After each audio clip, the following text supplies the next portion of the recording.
was, of course, the launch pad. It was about a 20-minute Tesla ride to pad 39A, where the Falcon 9 and Crew Dragon spacecraft were waiting for them. 2.5 hours prior to launch, the crew ingressed or entered the Crew Dragon spacecraft, walking over that crew access arm, getting a last look out of those windows at Florida's Space Coast, and heading into the White Room and the vehicle. 40 minutes prior to launch, that crew access arm retracted, and at T-minus 35 minutes before liftoff, the launch escape system was armed, allowing the crew to escape the Falcon 9 on the launch pad or upon ascent should there be any anomaly with the vehicle. But it was not needed, as we saw a smooth ride into orbit. With 35 minutes to go until launch, propellant loading began, filling the fuel tanks for those 9 Merlin 1D engines. And just about 5 minutes before launch, Dragon entered terminal count, meaning its onboard computers took control of the vehicle. And as we just saw on your screen a couple seconds ago, at 12 p.m., noon Eastern, 9 a.m. Pacific time, those 9 Merlin 1D engines ignited and Falcon 9 lifted off from Space Launch Complex 39A, marking the 6th time humans rode Dragon into orbit. With Falcon 9 first stage at full power, our crew began their journey to the International Space Station. Just after the T+9 minute mark, the first stage landed on the autonomous spaceport drone ship stationed out in the Atlantic Ocean. A couple minutes after that, we had spacecraft separation, where we saw Dragon finally flying free. And about 40 minutes after liftoff at 9:49 a.m. Pacific time, Dragon executed the phase burn. This was the first of 5 major burns required to raise Dragon's orbit and position it for approach to the International Space Station. Dragon raised its orbit using the Draco thrusters over the last several hours as it chases down the International Space Station. And just a few hours ago, the boost burn took place at 6:31 a.m. Pacific time. The boost burn put our crew in an orbit where Dragon's apogee, or highest point, will be 10 kilometers lower than the station. After that, we executed the close co-elliptic burn at 7:16 a.m. Pacific. The close burn placed Dragon on an orbit roughly co-elliptic with the space station, meaning it was maintaining an orbit roughly 10 kilometers lower than the station the entire way around Earth. That's in contrast to only being 10 kilometers lower than the station during Dragon's apogee, or the highest point in its orbit, which is achieved by the boost burn. And from there, at 8:26 a.m., we executed the 4th major maneuver known as the transfer burn. This is where we're raising Dragon's apogee, or highest point of its orbit, to just 2.5 kilometers lower than station. Then we rounded everything out with a final co-elliptic burn at 9:12 a.m. Pacific time to once again maintain a constant orbit lower than the station, this time just 2.5 kilometers below. This was a shorter burn lasting just over 30 seconds. Now we're getting into the approach, initiation, and final stages of Dragon's rendezvous with the space station. This is also where we start integrated operations between the Dragon control team here in Hawthorne and the space station flight controllers in Mission Control Houston. The teams will transition to integrated operations roughly 45 minutes prior to approach initiation, which has already happened. During the approach, SpaceX flight controllers will work in tandem with the NASA team in Houston to maneuver Dragon Endurance to the proper attitude and initialize the navigation sensors used for the methodical approach to station. Now, they'll also activate and test out a number of systems on Dragon, including the bidirectional communications with the station using the C2V2 system. C2V2 stands for Common Communications for Visiting Vehicles. It sets up a data stream from Dragon to the station, giving another path for Dragon telemetry to come to the ground and giving additional command capability for the astronauts aboard the station.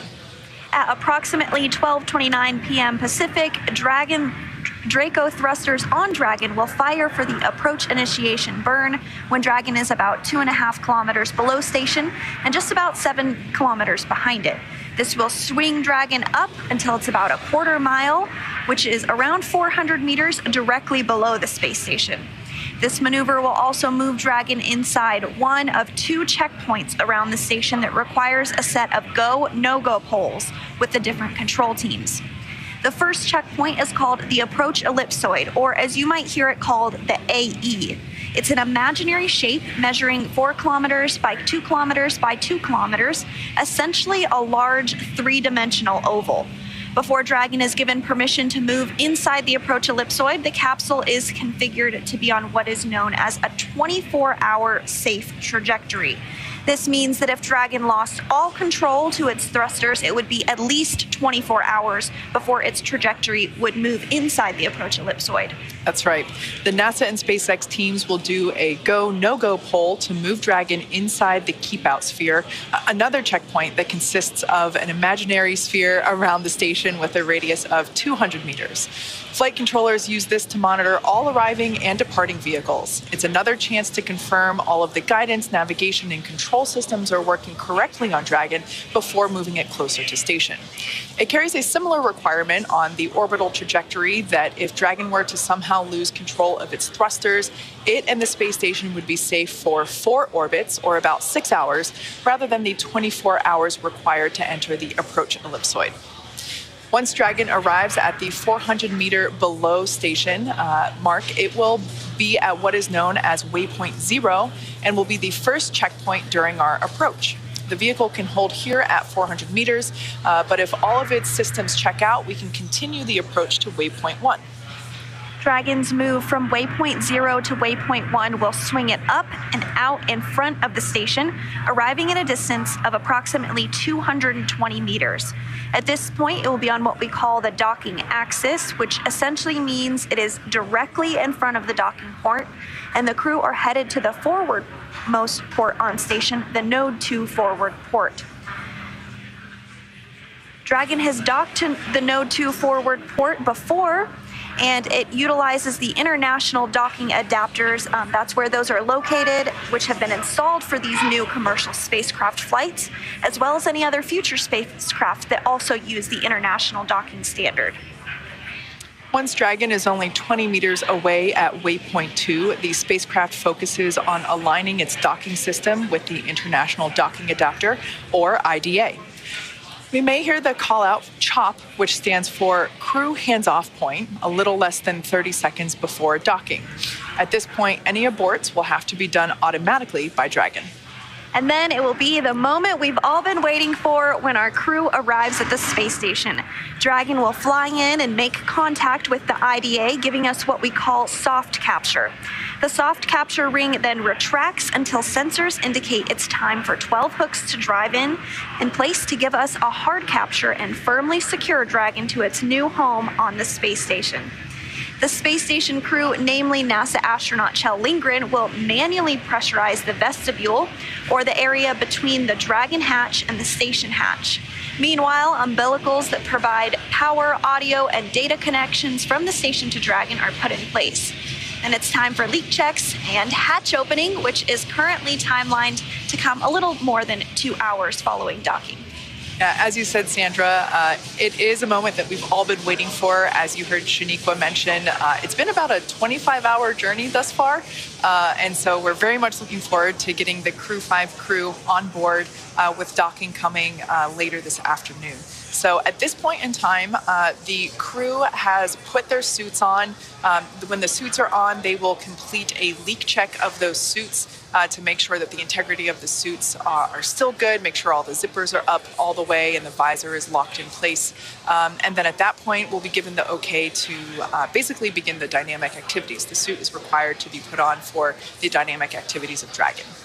Yep, that's exactly right. And they do wear that spacesuit just in case they were to lose cabin pressure or have any other type of emergency scenario which would require them to wear the suit. So like you said, during those more dynamic phases, like during launch and docking, we do have the crew in the suit. But during the other times, when they are traveling to the space station, they're able to get out of the suit, float around and enjoy their time in space, have some food, get some rest, and just really relax and get excited for the moment that they dock to the space station. Absolutely. I've said it before, if I were an astronaut inside Dragon, my face would just be stuck to the window. I would be looking out constantly. I know there's a lot of things that the astronauts can do to fill their time. Of course, Just like astronaut time is on station, very scheduled, it is also pretty scheduled while in Dragon as well in terms of preparing for upcoming burns. Even their sleep periods are scheduled as well. Yep, absolutely. And speaking of upcoming burns, we're now just about 2 minutes away from that approach initiation burn. As we mentioned before, there's been several other burns that have led us up to this point, but this one really starts to get us into the position to be able to dock with the space station here coming up pretty soon. Absolutely. Now, we were talking about the suits a little bit earlier. For those of you that might be unfamiliar with the spacesuits that the Dragon astronauts wear while inside the capsule. Hopefully we'll be able to bring you a live view from inside the capsule so you can see it for yourself shortly. But they are all custom made for each astronaut. They are a really well-fitting suit, as Sandra mentioned, the idea being not only having a safety component to it as well, but also a design element. We wanted it to look like a spacesuit from the future. So we designed them to be really well-fitting. As I mentioned, they are custom fitted for each astronaut, and they don't have to wear it the whole time. They are able to remove the suit or doff suits during more downtime periods. As I mentioned, the suits are only required for the more dynamic activities for the Dragon capsule. Exactly, and we are now just about 1 minute away from the start of the approach initiation burn. This burn will last about 90 seconds, and the Draco thrusters will be used for this particular burn. And this will bring Dragon inside of the approach ellipsoid, that is that 2 kilometer by 2 kilometer by 4 kilometer invisible line around the space station. Once we are within the approach ellipsoid, we are in what is a 24-hour safe trajectory. So again, as we mentioned, if something were to go wrong, and while we never expect that, we do have mitigations in place just in case. If something were to go wrong and we were to lose control of the thrusters, it would be at least 24 hours before it would be inside of the approach ellipsoid any further. That's right. And for those that might be unfamiliar with the docking sequence of Dragon, it is completely autonomous. Dragon is basically driving itself. The crew inside Dragon are monitoring on their crew panels, their touchscreen crew panels. They're able to monitor all the progress. If necessary, they are able to take manual control at any point. And there on your screen, we actually have a live view from Dragon looking at the station. Dragon, SpaceX on Dragon to ground. No response required. AI burn in 30 seconds. Dragon copies that. And there we just heard the... Okay, Dragon copies that. We were just about to call you. We had successful intercom checks on section 5 of 4.010. Copy. Good intercom checks. Copy. Good intercom checks, and we'll see you on the other side of the burn.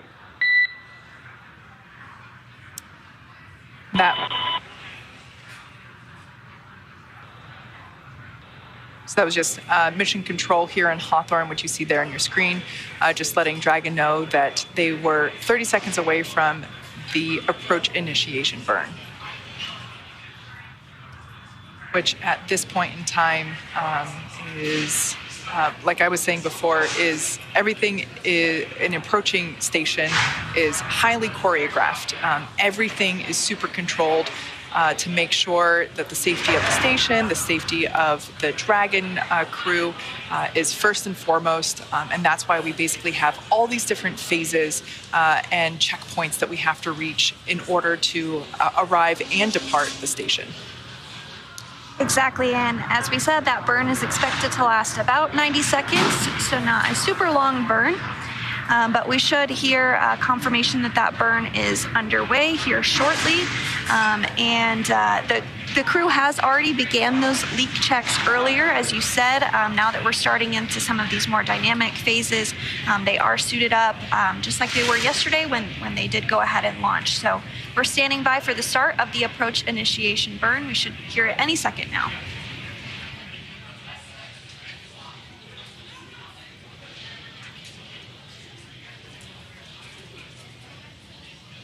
And the Draco thrusters on Dragon have just started to fire for the approach initiation burn.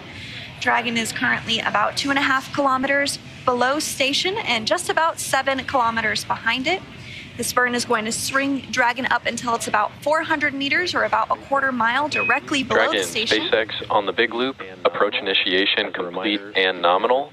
As a reminder, you may now review your impulsive retreat recovery cue cards if desired.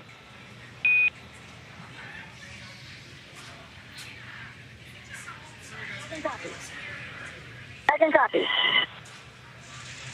And you did just hear those words that the approach initiation burn is complete and was successful.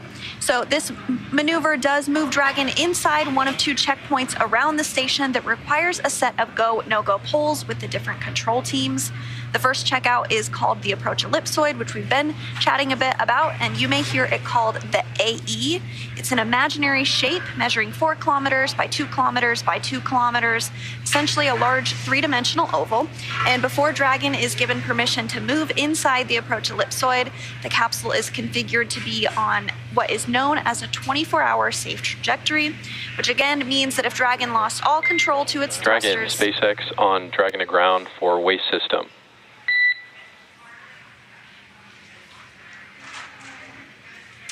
On Dragon ground. Go ahead on Dragon ground. Josh, I've got a bit of an odd request. Hey Josh, I've got a bit of an odd request here from the back room. It's to verify that the waste system funnel is docked, as you would expect post-usage, and it's been left in that configuration. How copy?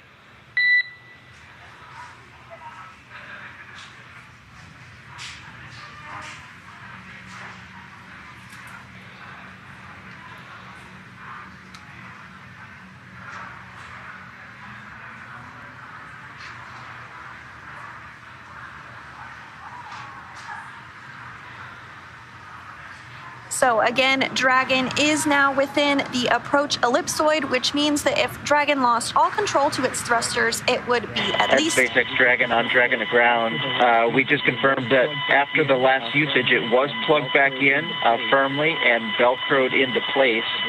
Let us know if you need us to get out of the seat and confirm. Thanks for the confirmation, Josh. That's good enough. Thanks for the confirmation, Josh. That's good enough for us at the moment, and we'll stand by for your completion of suit donning.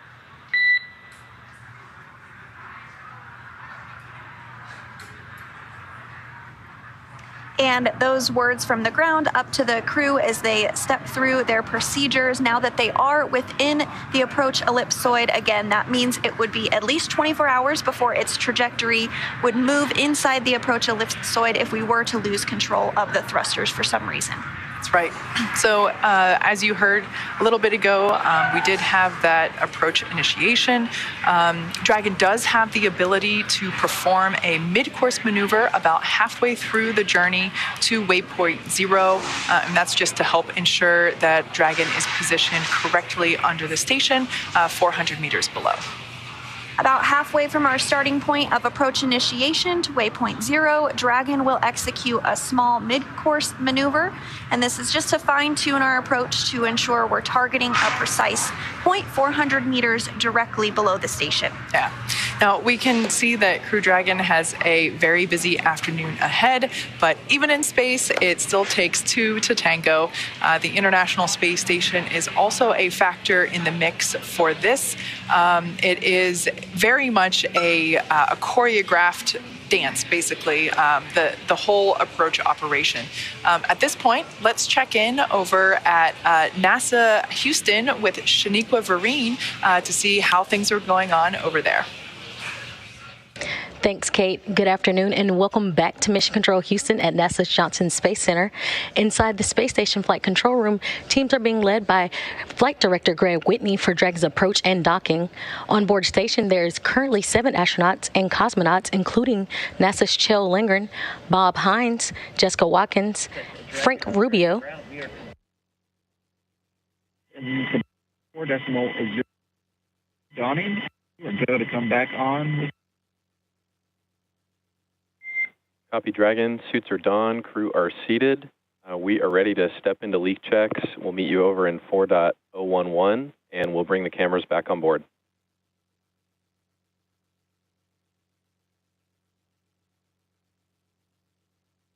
Copy. Stepping into 4.011. Check.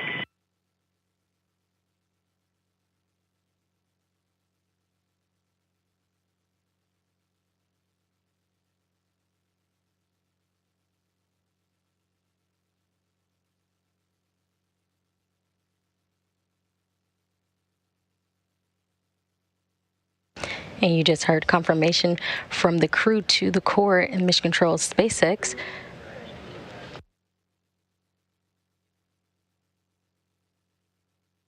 Again, there's 7 crew members awaiting Crew-5 as they arrive and dock to the International Space Station. That's including NASA's Kjell Lindgren, Bob Hines, Jessica Watkins, Frank Rubio, and the current station commander, European Space Agency astronaut Samantha Cristoforetti, and NASA's cosmonaut and Roscosmos cosmonauts Sergei Prokopyev and Dmitry Patelin. The crew is awake, and they've begun to continue preparations for Crew-5's arrival. NASA astronaut Kjell Lindgren will be primed to set up laptops to monitor the approach and docking of Crew-5 on the ground. On Crew-5, on the ground, teams will work together to feather solar arrays about 3 hours prior to docking, which is a multi-step process which protects the arrays from plumes and keeps them safe when the vehicle arrives. About 1.5 hours ahead of docking, around 2 p.m. Central Time, we just passed that mark, we will hand over control of station's thrusters to Russian gyroscopes so station can have a finer tune at control while Dragon approaches. Once soft dock is complete, we will hand control back to the U.S. gyroscopes. The teams on the ground in Mission Control Houston and the systems on board the station remain go to receive Dragon, and we're looking for a docking time of 3:57 p.m. Central Time, 4:57 p.m. Eastern Time. That's the latest from Mission Control Houston. Back over to you, Hawthorne.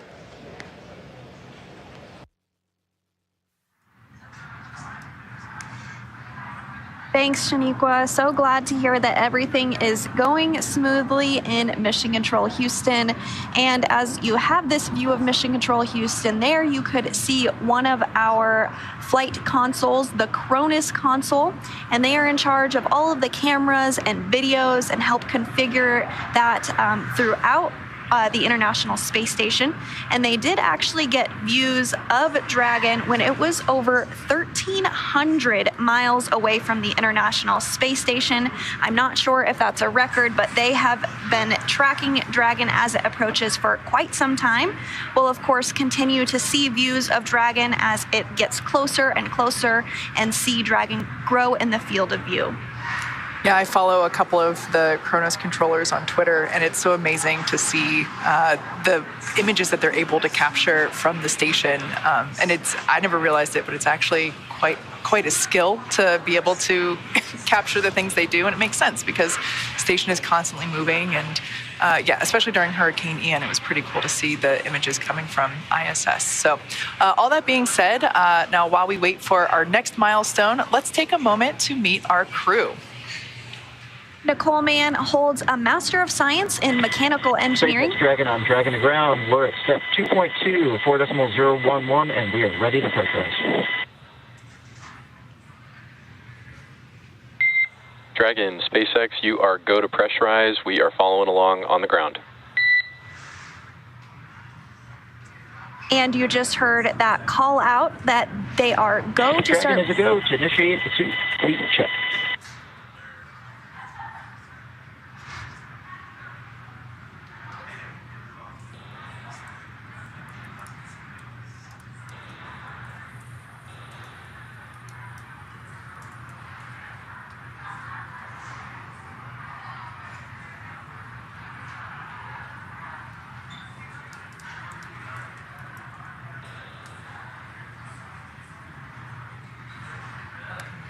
And we did hear that those suit leak checks are underway. During the more dynamic phases of flight, we do have the crew get suited up into their spacesuits, and right now we are running through a suit leak check, making sure that it can get pressurized to the right levels that we need it to be, should that be necessary for any reason. So let's continue to learn a little bit more about our crew as they step through those procedures. We do have Nicole Mann on board of Crew-5. She holds a Master of Science in Mechanical Engineering and is a colonel in the Marine Corps. She was an FA-18 Hornet and Super Hornet test pilot and deployed twice aboard aircraft carriers in support of combat operations in Iraq and Afghanistan. Nicole was selected by NASA in June of 2013, and in the years that followed, led the astronaut corps in the development of hardware in the Artemis program. Today, the Crew-5 commander will be flying into space Well, she is in space now. She's in space for the very first time, and once she reaches the space station here shortly, she will be the very first Native American woman to stay on station. Now, Josh Cassada, our pilot, he grew up in White Bear Lake, Minnesota. The physicist and U.S. Navy test pilot flew the P-3C and the P-8A and flew in 23 combat missions. He later became an instructor at the U.S. Naval Test Pilot School, which is a common path military officers take to join NASA. Cassada is one of more than 100 graduates who became astronauts going all the way back to the Mercury program. Now, more recently, he served as capsule commander in mission control, but today he is the pilot on board Dragon. Next up is Koichi Wakata, who is one of the mission specialists. He's a Japanese astronaut who has a doctorate in aerospace engineering, and in 1996 became the first Japanese mission specialist aboard the space shuttle Endeavour for STS-72. Altogether, Koichi has flown in 4 space shuttle missions, a Russian Soyuz, and was on a long-duration stay aboard the International Space Station. During his 2-decade career as an astronaut, Koichi has spent 11 months in space. And our second mission specialist on Crew-5, Russian cosmonaut Anna Kikina. She was born in Russia and graduated with honors from the Novosibirsk. Dragon, we saw 4 good suit checks, and those numbers look great. Dragon, SpaceX, we see all the same, 4 good leak checks, and we've got a healthy vehicle headed towards the mid-course maneuver 13 minutes from now. All right, so we just heard there that they had Sounds great. 4 good suit leak checks, so we are continuing ahead. Now, Anna in 2012 officially became a candidate for the position of test cosmonaut. Crew-5 will be her first flight into space as part of the recent resumption of integrated crews on U.S. Crew spacecraft and the Russian Soyuz with the Russian State Space Corporation Roscosmos. That's right. So as we mentioned, we do have 3 first-time flyers, and then Koichi Wakata is our veteran astronaut on board. But yesterday, it was really great to see as the crew got into orbit. They had their zero-G indicator. So cool. This is a tradition amongst crews who have some type of indicator that shows them once they have reached the microgravity environment of space. And so yesterday, we did get a glimpse of it.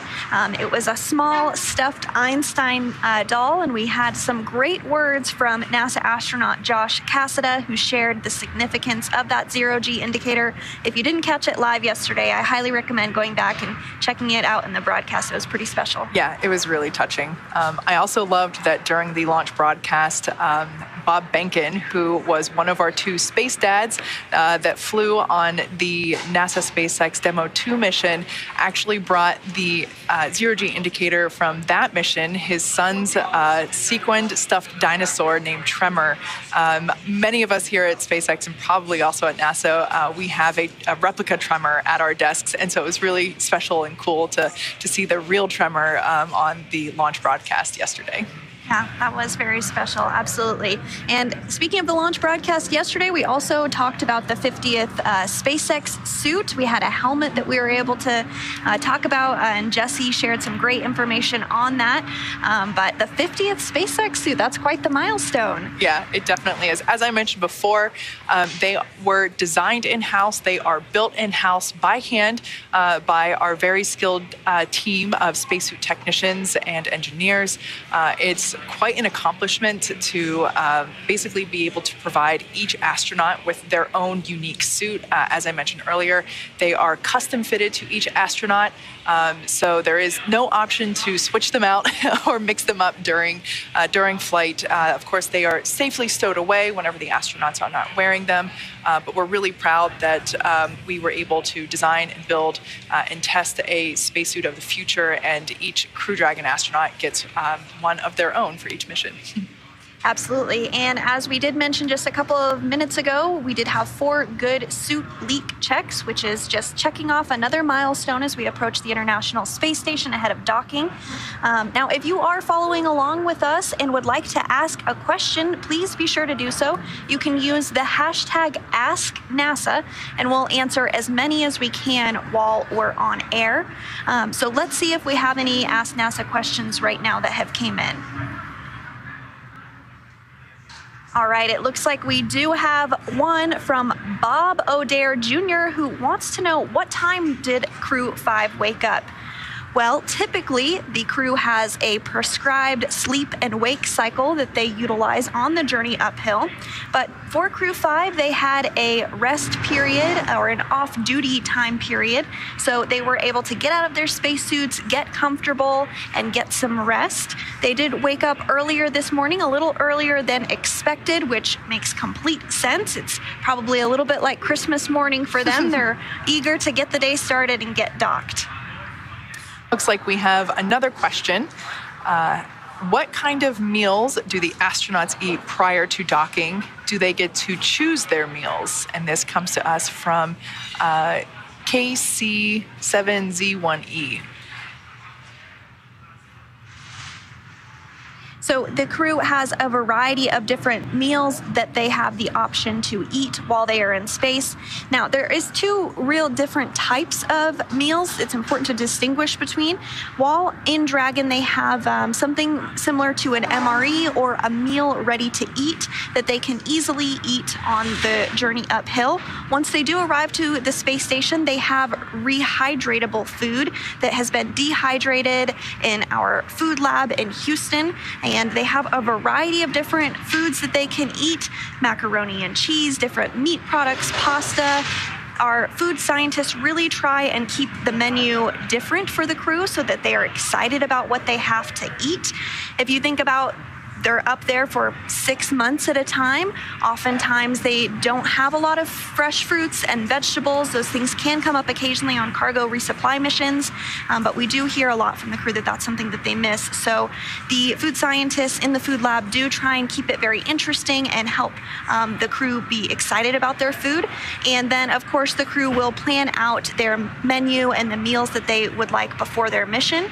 And sometimes they'll swap out with it is the International Space Station, so we do have an international crew, so that comes with different types of foods for those different areas, so sometimes there's some trading back and forth that goes on as well. Yeah, I love the Twitter feed come the holiday seasons for the International Space Station because we see the crew actually sharing meals together, really just like passing things around so that everybody can get a taste for whatever holiday it is being celebrated on the ISS. And I like that the crew gets to share a taste of home and also get to maybe try some new flavors as well. Yes, exactly. All right, it looks like we have another question from Hillary. And she said, I heard earlier in the broadcast that some science payloads were flying up on Dragon with Crew-5, but missed the details. What new experiments are they carrying up to the space station?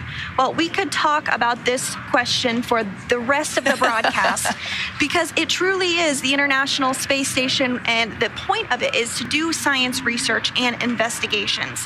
So throughout the Crew-5 mission, there's over 200 science experiments that the crew is going to work on. So of course, we can't get into all the details about those, but I do highly encourage folks to follow along with us on social media. The ISS research account goes through a lot of that. And then we just had the 2022 version of Benefits for Humanity come out that looks lists so cool. Yeah.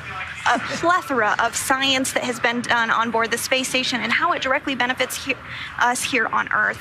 So check that out if you're interested. But some of the highlights are life science in cardiovascular health, particularly bioprinting and fluid behavior and microgravity to help prepare for human exploration beyond low Earth orbit and to benefit life here on Earth, like I said. Super cool. Now, the next milestone that we have coming up for the crew is that mid-course maneuver. That's coming up in a little over 3 minutes. As we mentioned before, this is an opportunity to make sure that the Dragon spacecraft is still on the right trajectory, heading toward the International Space Station. Everything is super choreographed and controlled as Dragon approaches and also when it departs Space Station. So basically, the next couple hours are filled with various maneuvers, burns, and checkpoints that Dragon has to get through and approvals in order to ultimately make that final contact with the station. And then a couple of other things are going to happen as we continue to get closer to the space station. So once we do dock in a short time from now, there will be the soft dock that happens first, and that is when we have initial capture and contact with space station. And then a short time later, the hooks will drive in, which connects us through a hard mate to the space station. And that's when all 12 of those hooks will clamp together and we'll have that great connection. And it does happen in 2 sets of 6. So we'll see the first 6 close and then the next 6. But like you said, we're still a little ways away from that. We are looking ahead to the mid-course maneuver here in just a couple of minutes from now. That's great. There on your screen, you can see Mission Control here in Hawthorne. Sandra and I are sitting on the 2nd floor in SpaceX headquarters, and that Mission Control Center is just over our shoulders here. That is where the SpaceX team is monitoring Dragon and the crew. It's also only half the puzzle piece. Of course, the Mission Control Center over at Houston is also part of the mix. We had updates from Shaniqua Vereen earlier in the broadcast, and it really goes to show, as I mentioned before, just everything being highly controlled. Both teams very integrated with these operations, along with the crew in space. Earlier, we heard some communication happening between here Mission Control as well as Dragon. Though that communication that we heard was actually with the SpaceX Crew Operations and Resources Engineer, or CORE. That person for this shift right now is Jake Vendel. Of course, we have people on console 24/7 while Dragon is in orbit. And so we basically have various shifts, and this shift's core is Jake Vendel. And there are actually, you see him on the left-hand side of your screen. And we are hearing that we're just about a minute away from the start of the mid-course maneuver. Again, this can be a small burn or it could be a significant correction. It really just fine-tunes the approach to reach waypoint 0. And so that swing from approach initiation to waypoint 0 is pretty big. So this is just that chance to really fine-tune, make sure everything is looking as it should as we move ahead to docking. Absolutely. Now, as we mentioned before, we are taking your questions, so reach out to us on Twitter using the hashtag AskNASA. We would like to take as many questions as we can get through. We are a little bit more than an hour away from docking of crew to station. And yeah, we've taken a couple of questions so far, and we would love to get more as the broadcast continues. So we are standing by to hear that mid-course maneuver has begun.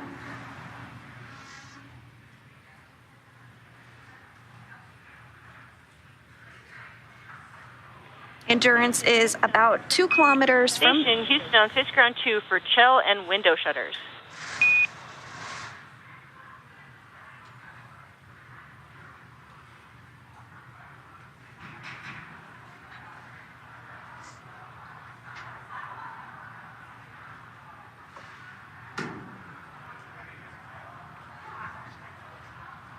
John 2. Hey, John 2. Some ready KU, Hey, Chell, we've had some ready KU, so we just wanted to confirm that you're able to get those window shutters closed in Cupola and Lab. Affirmative. Shutters are closed. Shutters are closed both in the lab and the Cupola. Thanks. We copy. Thank you. And Thank you. And I am complete with the tool set up through step 7. See that Pluto came on board to help with SSC 727 with the MPEG streaming tool. We copy. Thanks for the status.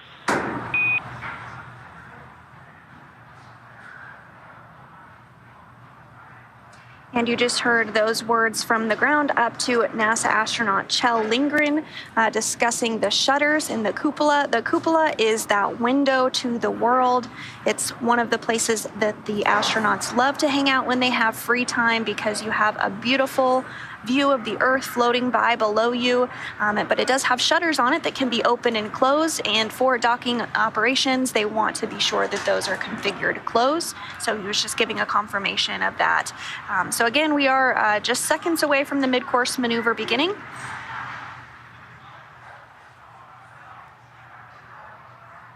And the mid-course maneuver is underway.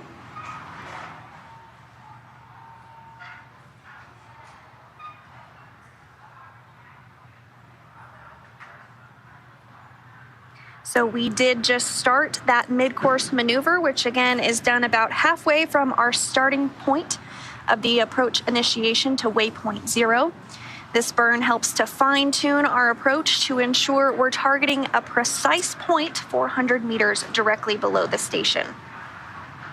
Once Dragon arrives at 400 meters below station, it will be at what is known as Waypoint 0 and will be the first checkpoint during our approach. The vehicle can hold here at 400 meters, but if all of its systems check out, we can continue the approach to Waypoint 0. Now, we are hearing that mid-course maneuver was completed, the next major activity that we have is that approach 0, and about a little bit more than 16 minutes until that point.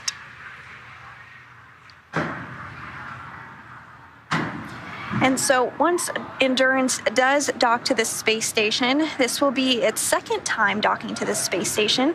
It last docked there just shy of a year ago on November 11th of 2021, and that was with Crew-5, of course, and that was NASA astronauts Rajachari. Dragon, SpaceX on the big loop, mid-course correction maneuver complete and nominal. Trajectory is converged on Waypoint 0. I can copy.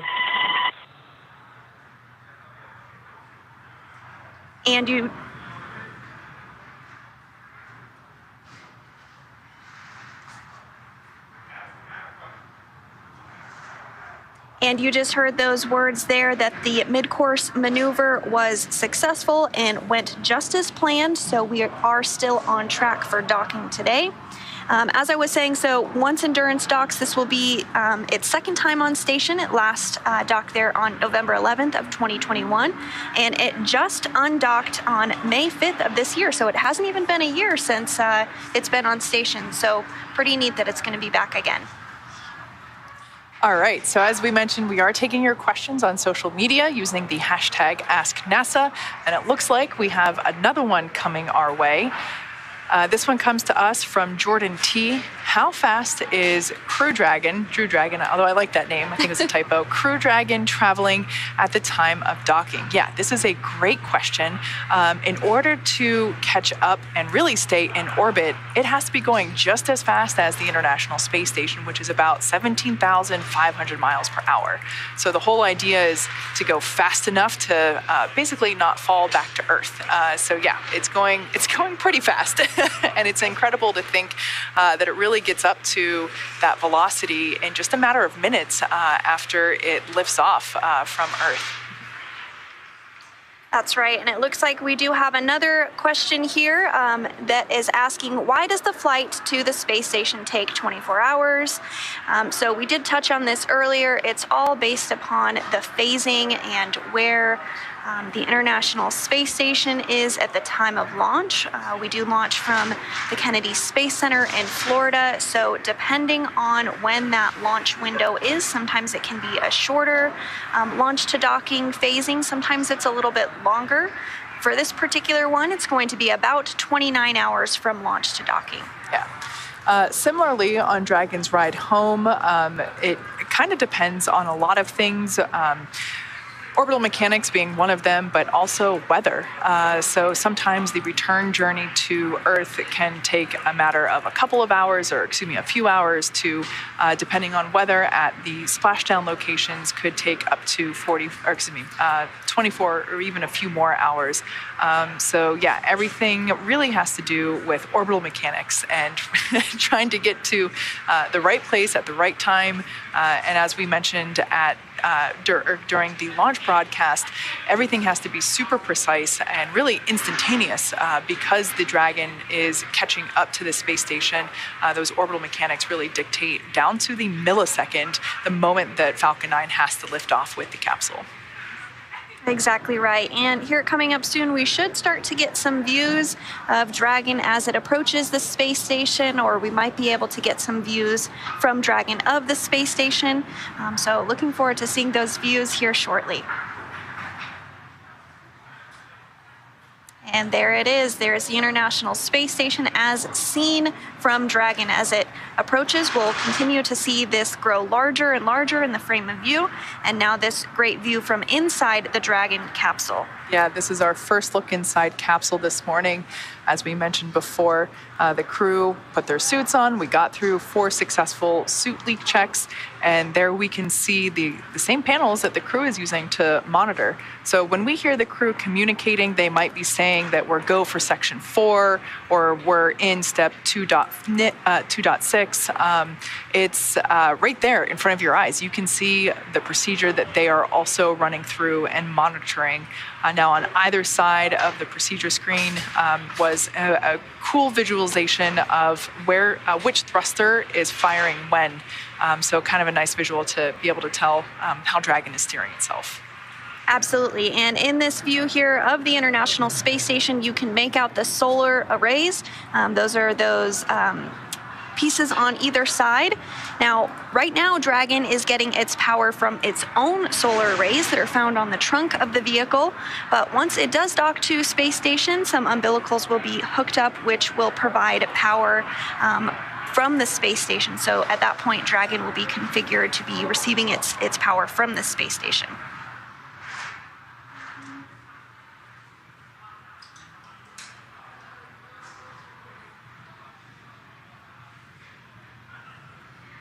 So a couple of things are going to happen as we reach Waypoint 1. The sensors on Dragon are going to basically lock on the forward docking port, and that is really the target that we're going for. And then once it is locked on, it will automatically deploy the soft capture ring. Again, that ring is composed of a ring. Dragon, SpaceX on the big loop. Ground is go for approach 0, and we will enable the maneuver shortly. Expected start time is 2017 UTC. Dragon will continue approach through Waypoint 1 toward Waypoint 2.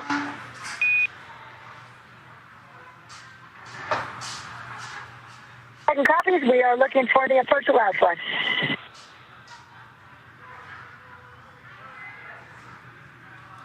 And you just heard those words that we are continuing the approach towards Waypoint 0. This is that first checkpoint that we will have today, and we'll be able to proceed, or we could hold here if we needed to. So at this point, if we did lose control of Dragon for some reason, it would be at least 4 orbits, or about 6 hours before we would move inside the keep out sphere.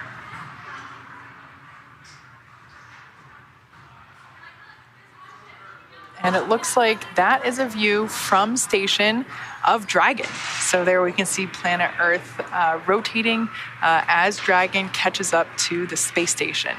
As I mentioned before, I love views like this because it kind of shows just how grand all the operations are.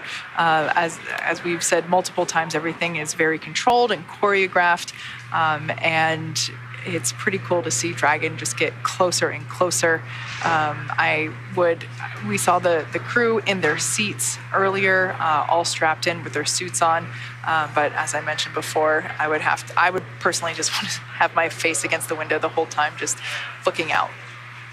And this view that you are seeing, Dragon and the International Space Station are flying 266 statute miles off the coast of Australia. Looks like they're just about to cross over into Tasmania. Now, the International Space Station travels 17,500 miles per hour and orbits the Earth every 90 minutes, which means the crew on board station sees a sunrise and a sunset every 45 minutes. So when you think about it like that, it really puts it into perspective just how fast the crew is traveling. It looks like Cronus is trying to zoom in for us. There we can see that the nose cone has been deployed. We did that several minutes after liftoff. I think it was around T plus 12 minutes or so. And we do that once Dragon has already passed through the atmosphere of Earth. When it's in, then once it gets into the vacuum of space, we deploy the nose cone after it separates, after the capsule and trunk separate from the second stage. Of course, we want to keep all of the guidance, control, and navigation systems and the dock itself protected during the ascent phase. But once the Dragon capsule is in the vacuum of space, we're able to open it up. And I love this shot here because it's very Inception-esque to me because the station is looking at Dragon is looking at station. And it's just really cool to be able to see Dragon get closer and closer. Now, for those of you that are looking at Dragon on the left-hand side, and we're seeing it from the top down, we can see a blinking light as well as barely make out that forward hatch. This, of course, is the hatch that we will be utilizing to dock with the station. You might notice 4 points, well, technically 3, because it looks like the fourth one at the top is covered up. 4 points, just like almost tiny arms sticking out. Those are actually the fins on the Dragon trunk. So as I mentioned, we are looking at Dragon from the top down, and those fins are what we're seeing from this bird's eye view. We can see them a little better once, whenever the capsule's, for example, at the launch pad, and those fins are basically there for aerodynamic purposes. But just kind of a cool, different view that we get from Dragon. This is the first time that we're really seeing a closer view of Dragon in this from this angle. Absolutely, and we are also beginning to see the space station come into view more and more. You can make out some of those solar arrays. Again, that's going to continue to just get more clear. Right now, Dragon is about 550 meters away from the space station and closing. So yeah, in that view, you can really see the solar rays starting to come in, get a little bit sharper.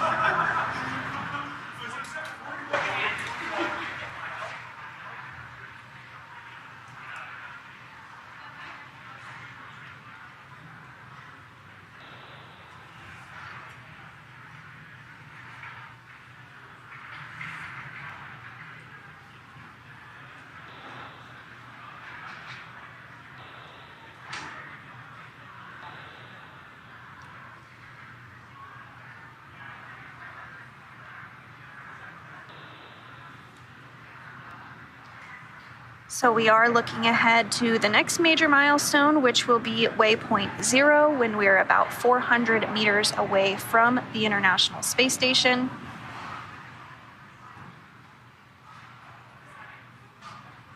We have touched on this briefly, but that view of Dragon on the left of the screen there, now it looks like we're getting another view from the space station, and you can see it just barely. It's a white dot coming in. It is hard to tell there with the clouds that are on Earth, but we'll see that grow larger and larger.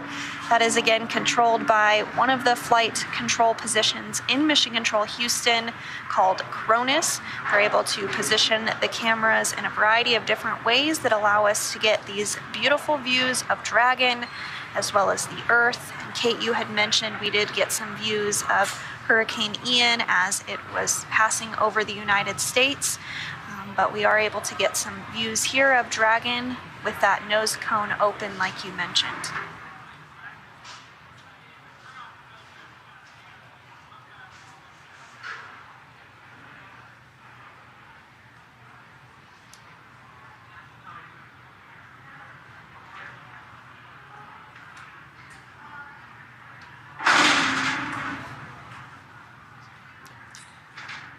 might hear some background noise behind Sandra and myself. We are located here at SpaceX headquarters in Hawthorne, California.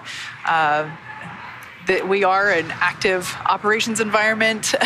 So, of course, while we have folks seated inside mission control, just kind of over to our left, the rest of the building is a little bit more noisy, I would say. It's pretty quiet in mission control. But yes, you might hear some chairs moving or some fork trucks behind us as we are basically, we still continue production of the Falcon 9 vehicle here, regardless of, the operations that we have going on in mission control. We're now less than 460 meters from the space station. And Kate, you had mentioned yesterday that it's a company tradition for SpaceX to come out and watch the launch and everyone to view it and the big screens there. So I definitely noticed the excitement when we were doing the launch broadcast. Everyone was cheering very loud. It was cool to be a part of that. A little hard to deliver the launch line, I would imagine. Yeah, we get really excited for launches here, and it's really awesome whenever it's in the middle of the day as well, because people are able to take a break from work and come down and stand behind mission control and cheer the crew on. It's quite an experience. I still, if I'm not hosting, I try to watch from mission control. And I still remember the first couple launches that I ever got to witness as a new employee, and it's really powerful to be able to stand here with colleagues and be able to really unify and cheer on the mission. And we are just about a minute away from Waypoint 0.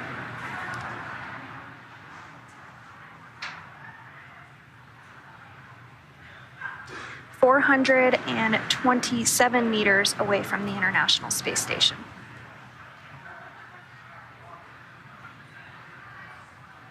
And we're about 90 seconds away from that Waypoint 0.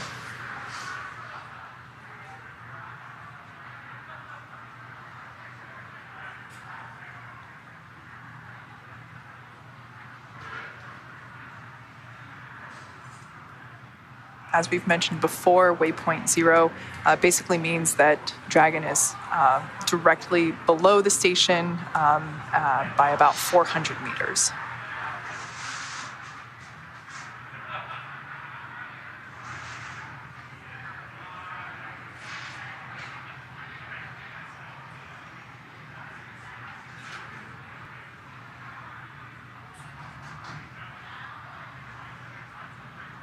Looks like we got some cool views from a coastline of some sort as Dragon and Space Station continue to orbit.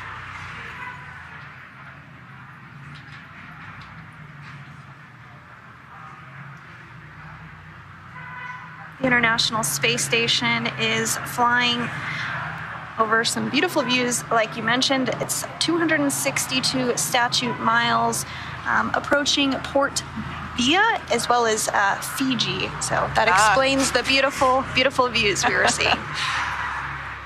That's certainly a location name I can recognize.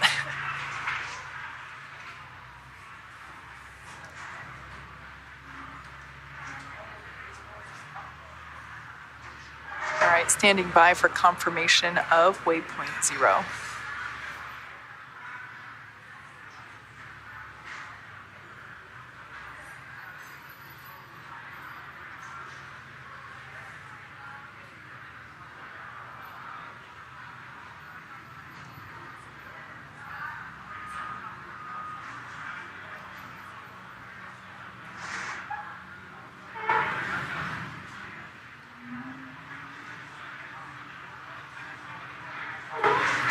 And we have just reached Waypoint 0, which means Dragon is now 400 meters directly below the space station.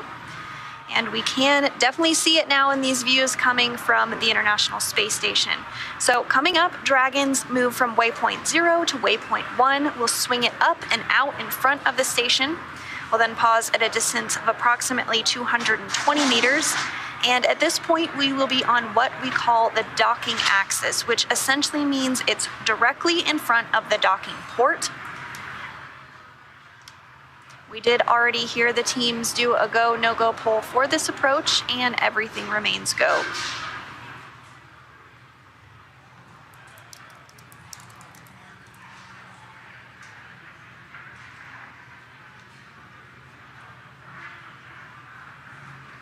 At this time, Dragon is now 392 meters away from the International Space Station.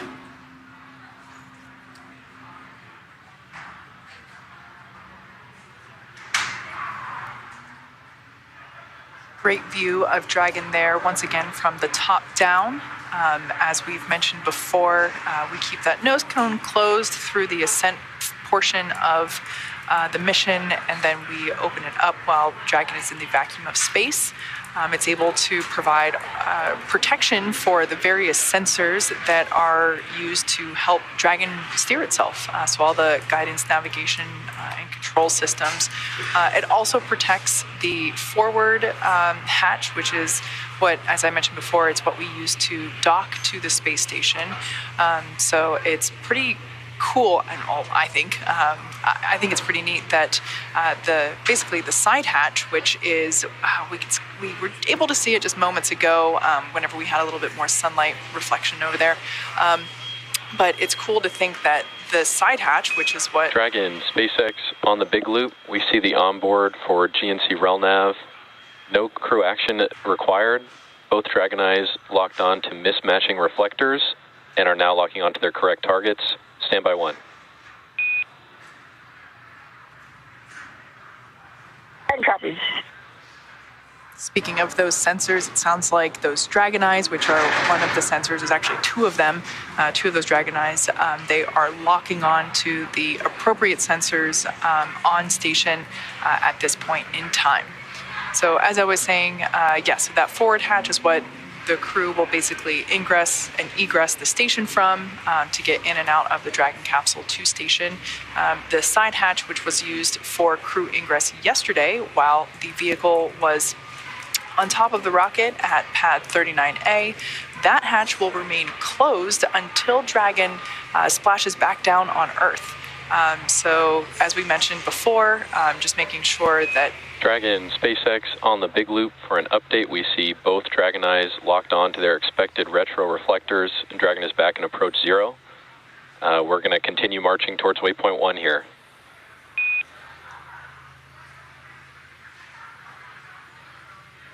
Dragon copies. We see approach 0 and good Dragon eye.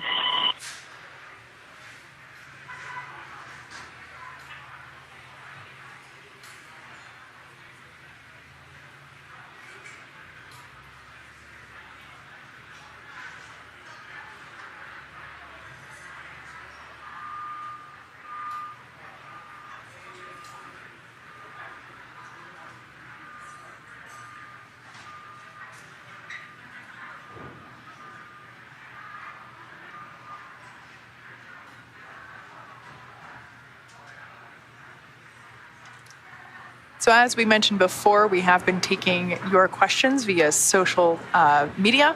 So be sure to tweet at us using the hashtag AskNASA, and we'll try to get through as many questions as we can. We have about an hour left until docking is complete, and so we would love to take as many questions as we can. It looks like we have another one coming our way, this time from Lago. The question is, what's the objective of this mission? Sandra, I feel like this is another question that we could probably talk about all day.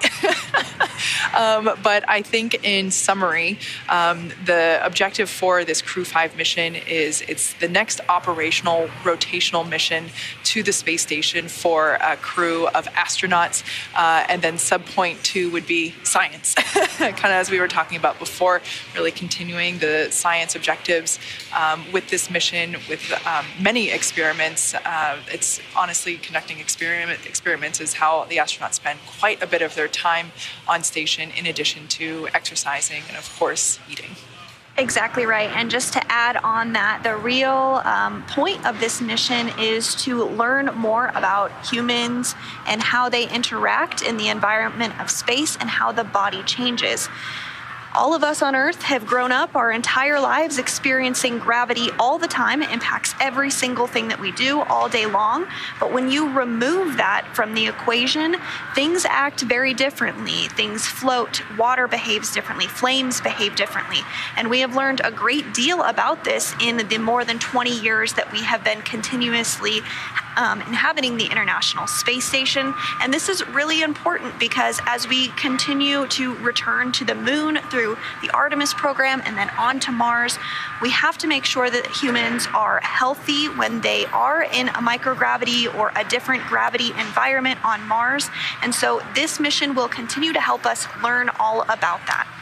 Absolutely. Yeah, gravity is kind of something that we take for granted here on Earth, even something as simple as your vision whenever you're on station can change with the lack of gravity. So got another question. This one comes to us from Rohan87. Love the Lord of the Rings reference there. After successful docking, how many minutes it take to enter into International Space Station? How are they prepared for this? So it does take a little bit of time. There are a few procedures that... Dragon, SpaceX, on the big loop, we do see approach 0 in progress with trajectory converged on Waypoint 1. Expect arrival at Waypoint 1 at approximately 2044 UTC, and we cleaned up your board there after that on board.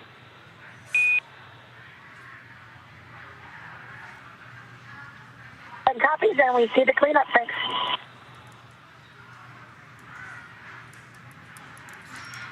So again, to finish up answering this question, it does take a little bit of time.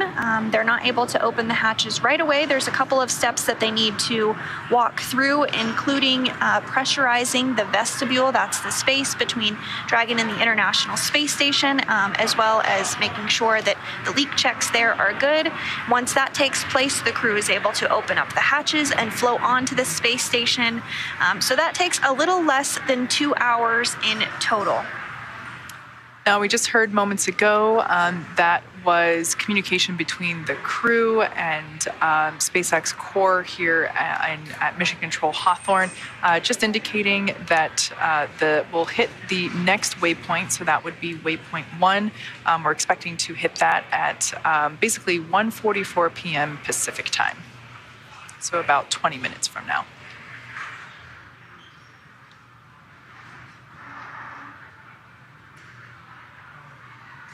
And once we do arrive at that Waypoint 1, that's when Dragon is about 220 meters away from the space station and directly in front of the docking port. The crew is docking to the Node 2 forward port during today's mission. And before they move any further at this point, they will need the permission to move into the keep out sphere.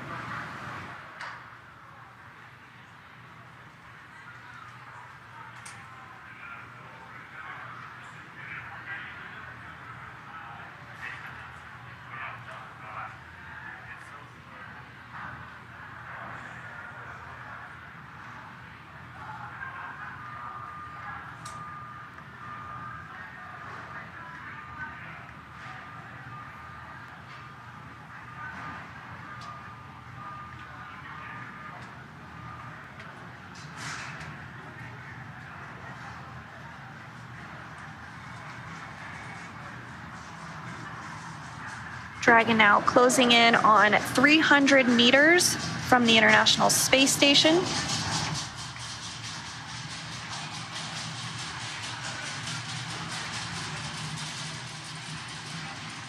As we've mentioned before, this maneuver from Waypoint 0 to Waypoint 1 basically swings Dragon up and out in front of the station.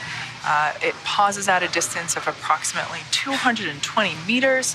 At that point, it will be on what we call the docking axis, which essentially means that it's directly in front of the docking port.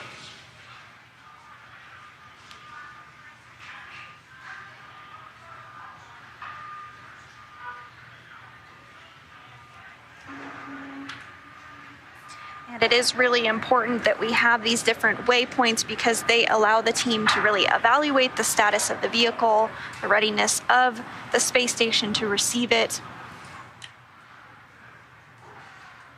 And we do have these checkpoints for all visiting vehicles.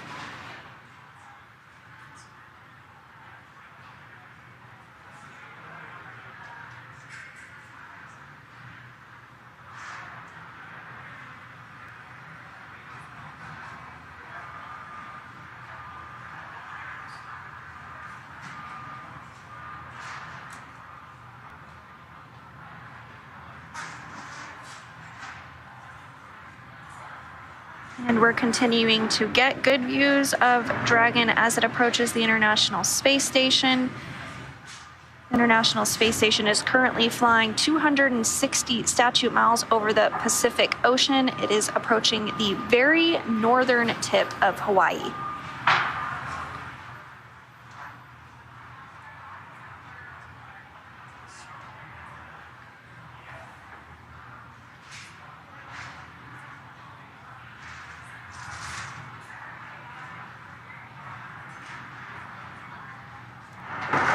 As we've mentioned before, SpaceX flight controllers, which are based here in Hawthorne, are working in tandem with the NASA team in Houston to make sure that everything is going accordingly with Dragon as it continues this controlled approach to station. And there you do see that very northern tip of Hawaii that we mentioned. Again, aloha. Dragon and the International Space Station flying about 260 statute miles above it.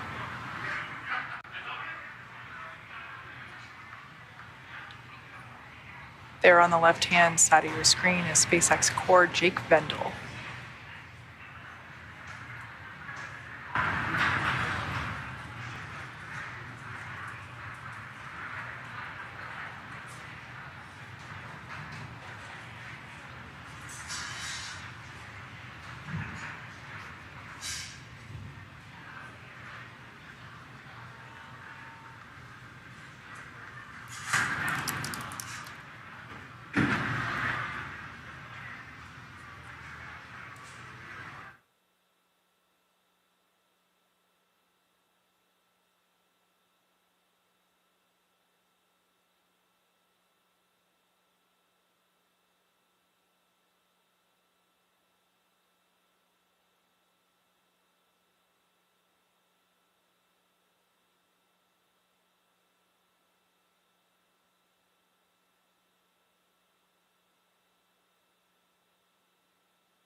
And as a reminder, we are continuing to take your questions using the social media hashtag, on social media rather, using the hashtag AskNASA. So please do send in your questions. We'd love to answer them for you.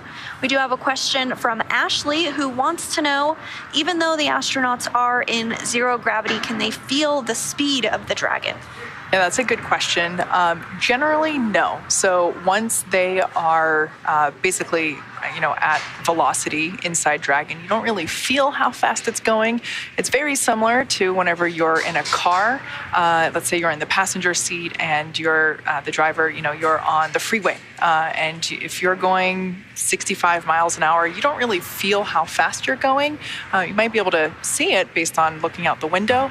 But generally speaking, you don't feel it unless if there is a change in that velocity. So if there's braking or if there's acceleration. So similarly to Dragon, they might be able to feel Thought we were going to get some comms there, perhaps not. They might be able to feel changes in velocity, but because they are also going as fast as the Dragon capsule itself, they really can't feel that they're actually going 17,500 miles per hour. And that's, of course, at this point in the mission now. Now, yesterday during launch is a little bit of a different story because the crew, like you said, is experiencing that change in acceleration. So at that point, they are able to really feel those G's that they're pulling as they do travel a lot faster than they were on the launch pad before they blasted off. Absolutely.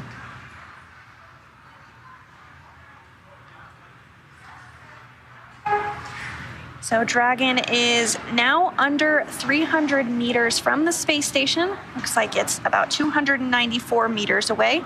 You can see it continuing to get larger and larger in the screen. This is a really cool shot because now we have something for a frame of reference other than planet Earth. So this view from a camera on the port truss segment of the station, you are just barely seeing the Japanese robotic arm in the very center of the screen there, as well as part of the Japanese logistics module on the right that houses some experiments conducted aboard the space station. So one of our crew members for this flight is Koichi Wakata, who is an astronaut from the Japanese Aerospace Exploration Agency.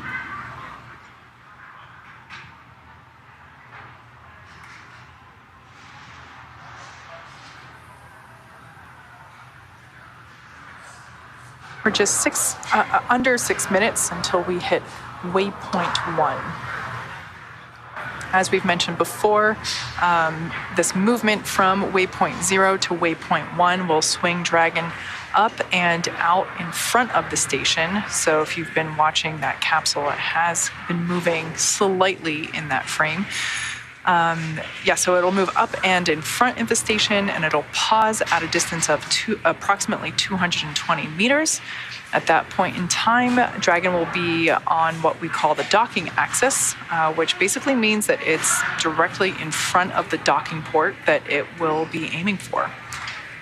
That port is the forward port on Node 2, which is the Harmony module, and that's where both of the international docking adapters, or IDAs, are located. Those were installed for new commercial spacecraft flights and any other future spacecraft that also use the international docking standard. And you could really see in that graphic that was just on your screen how those different burns in this very phased approach really put Dragon into the place that it is now, exactly right in front of the docking adapter. You can really start to make out the International Space Station. You can see the solar arrays there, and even some of the vehicles that are currently docked to the space station. There's right now 4 vehicles docked to the International Space Station.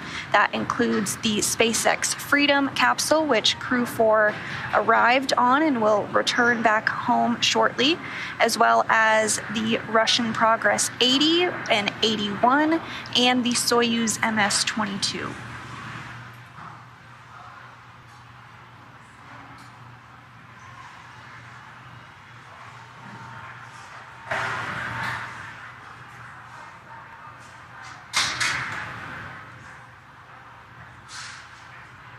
Once again, we are heading toward Waypoint 1, about 3.5 minutes until that checkpoint is reached. After that, it will be on to Waypoint 2, and that is once Dragon is only 20 meters away. At Waypoint 2, the spacecraft will focus on aligning its docking system with the docking adapter. Dragon will fly in and make contact with the docking adapter, and that will give us what we call soft capture. That soft capture ring will then retract until sensors indicate that it's time for the hooks to drive in place, and then give us that hard capture, which firmly secures Dragon to station. And then after that hard capture is confirmed, we'll do leak checks for that hatch opening. And that is always a moment that's really fun to watch. And well, I guess I should say it takes time, right? Once the hatch is open, it's another several minutes before they can actually egress. But it's really nice to see the crews greet each other after Dragon's arrival. It's worth the wait. Absolutely. And as Dragon continues to get closer to the space station ahead of docking, we are hearing that everything is proceeding as expected. Still looking towards an on-time docking at 1:57 Pacific this afternoon. And you are starting to see some blinking light. Dragon in station, SpaceX on the big loop. Expect reconfiguration of the C2V2 link shortly.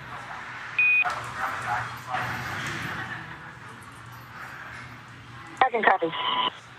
Copies.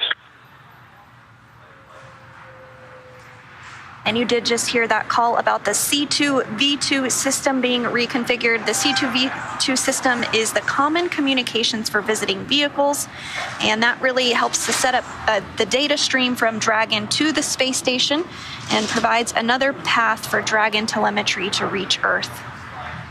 I think that should be renamed C squared, V squared. There we have live views from inside Dragon Endurance with the Crew-5 crew. All 4 astronauts are in their seats, buckled in, and as you can see, their suits are on, but the visors are up. So earlier, the crew donned or put on their suits, and we had 4 good leak suit checkouts, kind of a mouthful to say there, and basically in order to execute that, we have the crew put their suits on, put the visors down, lock it into place, and then they get in their seats, they hook up the umbilical, just like they did whenever they ingressed into the capsule prior to launch, and then we pressurize the suits at a certain determined pressure for a certain amount of time, and then we basically just check to make sure that those suits are holding that pressure, and then that's the leak check. So once that's good, we're able to continue on with the approach timeline, which gosh, I think it might have been about an hour ago. Feels that much? Feels that way. I don't know. Time's kind of distorted over the last 40 hours. It feels like. But yeah. So with the crew in their seats, they are buckled in. It's a 5-point safety harness that it acts basically as a pretty advanced seatbelt. And the crew of course is basically plugged into their seats. We had a view just a moment ago using the umbilical, and that of course provides communication, telemetry of the crew themselves, and also fresh air. So while they're sitting there in their seats, we are pumping a nitrogen-oxygen mixture through the suit. As I mentioned before, we are an active operations building here, so you'll have to excuse the background noise behind us. But yeah, the crew is very comfortable in their suits. We are flowing some of that fresh air of that nitrox mixture through the suits, nitrox being the same stuff that you breathe whenever you're scuba diving. And as we await confirmation of Waypoint 1, the International Space Station is flying 264 statute miles over Washington State. In fact, just a few moments ago, it flew over the city of Seattle. So if any of you were outside, you might have caught a glimpse of it flying overhead.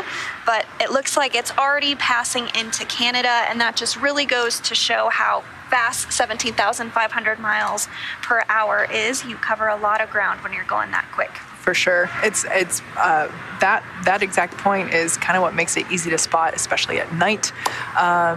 Just, looking up at the night sky, I myself have an app that alerts me whenever there's going to be an ISS pass overhead, but I've actually accidentally seen it sometimes too, and look at it and it's this constant bright light, and a lot of people think, oh, it's an airplane, but if you really watch it, it's going way faster than an airplane is. And if you are interested to see when the International Space Station is flying over where you live, you can go to the website Spot the Station on NASA's website, and you can put in your address, your location, and see when it's going to be flying overhead. Like Kate mentioned, it is a pretty cool thing to see. Yeah, it is pretty neat. Actually, this is a good representation of how we're able to see the station while we are on planet Earth. So you can see the space station there has lots of solar panels, and it's pretty bright when the sun is shining on it. So at nighttime, when the space station is orbiting Earth, those solar panels in the station itself will reflect the sun's light back down at us. And that's what makes it so easy to spot. The other thing to keep in mind is that there's no blinking, so that's a good differentiator between an airplane and the station. The space station, you won't see any blinking coming from the station.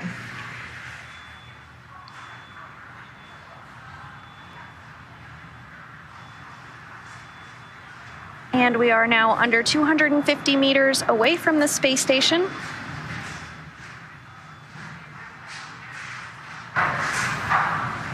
And you are getting a view of Mission Control in Hawthorne, which is just behind us here. This is the room where all of the SpaceX flight controllers, responsible engineers, and the core, the crew operations and resources engineer, is seated as they are basically constantly monitoring Dragon. We have someone on console 24/7 while there is a Dragon on station or in orbit, and this is one of the rooms that we do that in. And similarly, the International Space Station Flight Control. Dragon SpaceX on the big loop. We see Endurance 2 minutes out from Waypoint 1. Soft capture ring extension will begin shortly, and Dragon will continue approach to Waypoint 2. I can copy. And those words there as we continue to make our way to Waypoint 1, now 237 meters away from the International Space Station.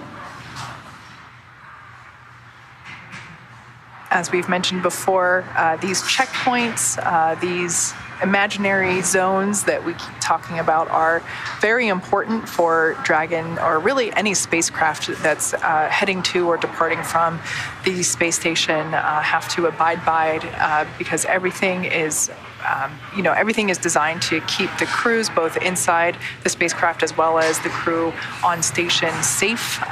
There are many checkpoints just to make sure that all systems are functioning properly and as expected with the spacecraft prior to allowing it to get any closer to the station.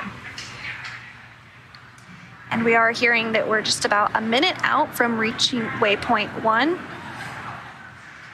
Dragon 231 meters away from space station.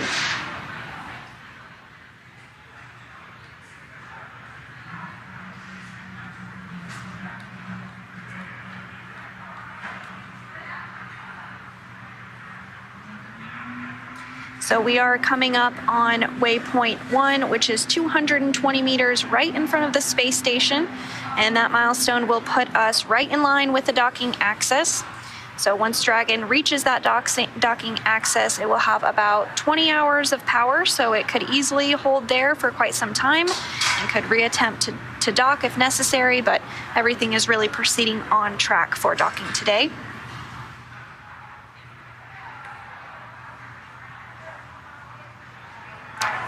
And we did just hear confirmation that we are at Waypoint 1.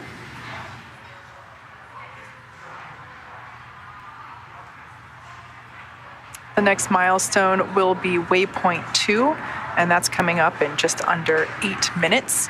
As we mentioned before, everything is a series of checks and phases really of approach.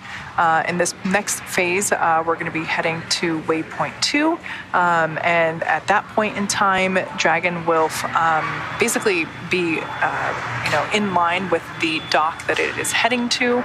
Of course, it's using the Station Houston on the Big Loop.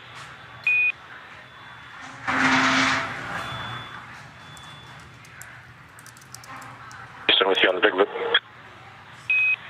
Please monitor approach per step 3 of 1.102 Dragon approach and retreat monitoring. Let us know when your review is complete and you are ready for docking. And Houston, procedure review is complete. Station crew is ready for docking. Houston, copies. And we were just getting an incredible view there of both Dragon and the moon with Earth in the background. Pretty spectacular and also, to see. station has Dragon video. Copy that.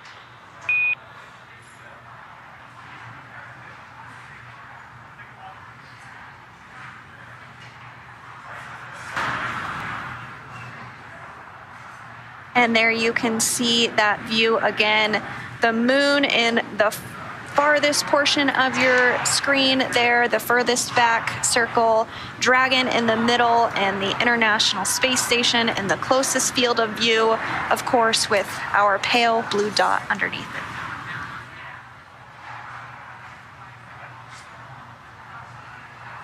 Again, the station and Crew Dragon are traveling at 17,000 miles per hour, 17,500 miles per hour around planet Earth. So while it looks like Earth is rotating slowly, it's actually going pretty quick. The station is roughly 250 miles above Earth. You can think of that as the distance from Los Angeles to San Francisco, or perhaps from Kennedy Space Center to Miami, depending on which frame of reference relates most to you. But yeah, this view with the moon, again, that the moon is that dot on the left. Crew Dragon is the dot on the right, of course, heading toward the station.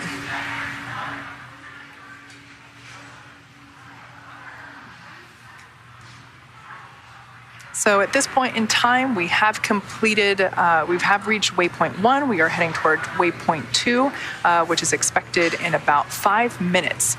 Initial contact between Dragon and the International Space Station is expected to occur at about 1:57 p.m. Pacific time. Before reaching Waypoint 1, mission operators conducted a go, no-go poll to allow Dragon to begin its approach to Waypoint 2, which is located inside the keep-out sphere, one of those imaginary shapes that we keep talking about, and that is about 20 meters away from the space station. And as mentioned previously, all visiting vehicles take this phased approach to station, stopping at predetermined gates for teams to run quick checks on vehicle performance before approaching the space station. And when it comes to bringing two spacecraft together, slow and steady really wins the race, as docking operations require a great deal of precision to make sure we're keeping the spacecraft and the crew safe. Absolutely. At the 20-meter distance from the station's docking adapter, Dragon's approach will slow, and it will begin to align itself with the adapter to come in for the final approach. Dragon will first make initial soft contact with the adapter's soft capture ring, which will then retract to bring Dragon in for the hard capture sequence. As a further precaution, Dragon's soft capture system includes a set of rotary spring dampeners to lessen the force of the contact between the capsule and the station. So for now, let's check in with NASA's Shaniqua Vereen in Houston for an update on station. Shaniqua? Thanks, Sandra. So far this afternoon, the crew on the station awoke around 1 p.m. Central Time from a nap period, understanding they would have a longer day being in Greenwich Mean Time, and they continued preparations for Crew-5's arrival. That included setting up casas, or temporary living quarters, for the additional crew members, and special software in the station's cupola to track Dragon's approach and docking. C2V2 link reconfiguration and soft capture ring extension complete.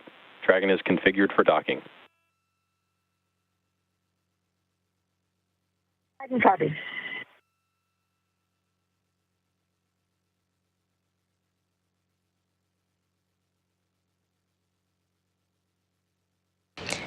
And you just heard from the core and SpaceX Mission Control.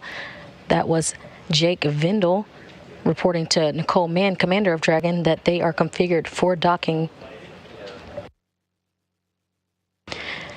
Back on the International Space Station, we have NASA's Kjell Lindgren being prime for monitoring and making sure Dragon Endurance stays in the expected zones.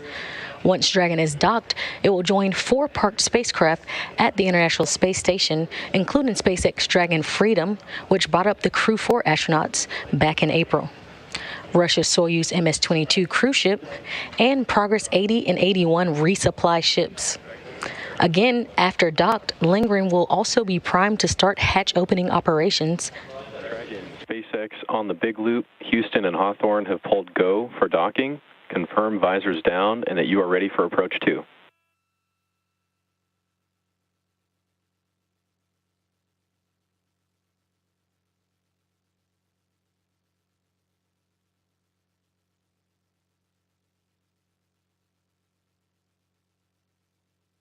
SpaceX Crew-5, all visors are down. We are ready for approach 2. Copy Crew-5. Visors down. We're going to enable the approach shortly. As a reminder, once Dragon is inside the crew hands-off point, retreat and breakout are not permitted. Copy.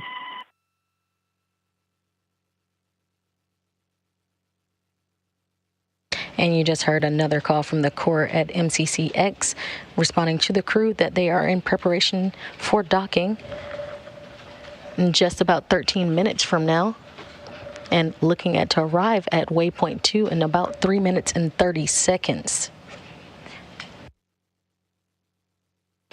Again, once docked, NASA astronaut Kjell Lindgren will be primed for getting ready for hatch operations. That includes him going to the large hatch on the Node 2 forward, giving him access into the pressurized mating adapter. The crew then will have to pressurize the vestibule, which is the small space between the hatches on the Dragon and the space station. This was exposed to the vacuum of space prior to docking, so the crew will then need to fill it with air and make sure its pressure is nearly equal to that of the atmospheric pressure on Dragon and inside the station. Lindgren will use a small valve that on the station's hatch to slowly introduce air into the station's vestibule. Flight controllers here in Houston will monitor and verify the pressure readings here to make sure that everything's leak-free before we get ready to open up the hatches for the crew. NASA Flight Director Greg Whitney is leading teams here in Mission Control Houston for Dragon's approach and docking today, and it's arriving in just about 12 minutes and 37 seconds. To his right is Capcom Amy Dill, who will be communicating with the crew aboard station. Right now, there are currently 7 astronauts on the station, 7 astronauts and cosmonauts living and working on the International Space Station, including NASA's Kjell Lindgren, Bob Hines, Jessica Watkins, Frank Rubio, and the current station commander and European Space Agency astronaut Samantha Cristoforetti, and Roscosmos cosmonaut Sergei Prokopyev and Dmitry Petelin. Crew-5 bringing the crew complement to 11. Again, we're excited to get our Crew-5 astronauts aboard. That's the latest from here at Mission Control Houston. Back over to you, Hawthorne.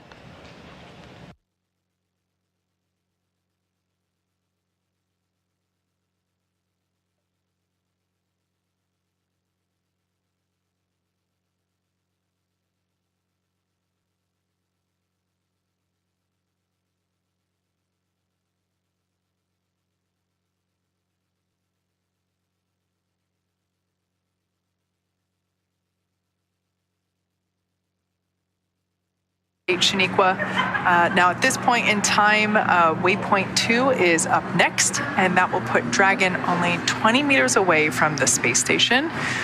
From there, the spacecraft will focus on aligning its docking system with the International Docking Adapter, or as you sometimes hear it referred to as the IDA. And Dragon is now less than 40 meters away from space station. In fact, it's now 37 meters and closing away from docking. You're getting a good view right now of the trunk with those solar arrays that we chatted about earlier. Once Dragon does dock, it will be receiving its power from the International Space Station. And you can also see some of those small thruster firings as we continue to close in on docking. just making sure everything is precisely aligned and that Dragon is directly in front of the International Docking Adapter. We're about 20 seconds away from Waypoint 2 arrival.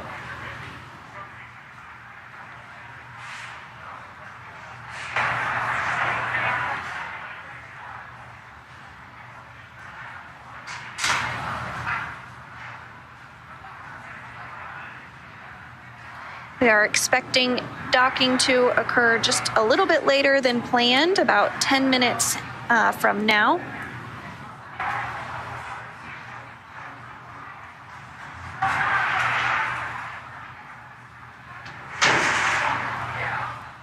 Dragon 25. And we did just hear confirmation that Dragon has arrived at Waypoint 2.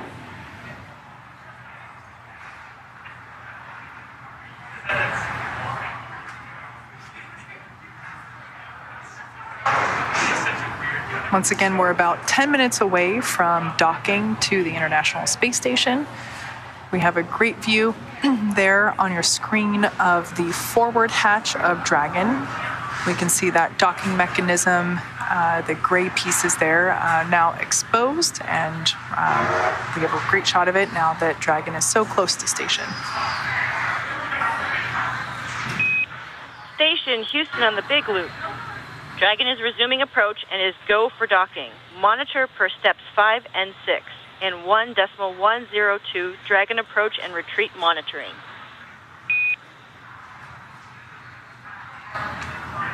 Station copies. We'll go. And that's the call we wanted to hear. Dragon is go for docking. Just a few meters away from the space station now, but when we are about at the 2-meter point, you may hear a call called CHOP, and that stands for the crew hands-off period. While everything has been done autonomously today so far, when we do hear that call CHOP, it means that any re-rendezvous would need to be done automatically through Dragon, and the crew would not be initiating any of that. We are 16 meters away from the International Space Station. On the left is Crew Dragon Endurance coming in for docking. On the top right with its nose cone deployed is the Crew Dragon Freedom that is currently docked to the International Space Station and is the vehicle that Crew 4 will return home on. Yeah, it's pretty cool to see, both two Dragons really in the same shot. Once again, the Crew-5 vehicle there on the left, making its docking approach, which we're expecting in under 10 minutes. And then, of course, the Crew-4 vehicle there on the previous shot on the right-hand side.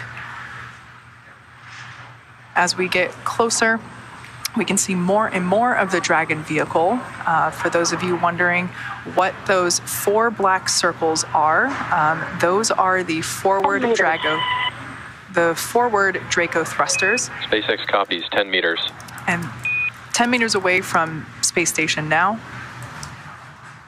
And if you look at the Dragon capsule, you can actually see the side Draco thrusters thrusting, helping to steer Dragon closer to station accurately.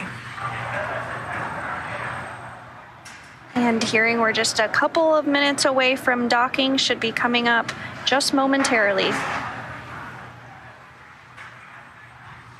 Dragon now traveling less than 1 meter per second as it closes in for docking.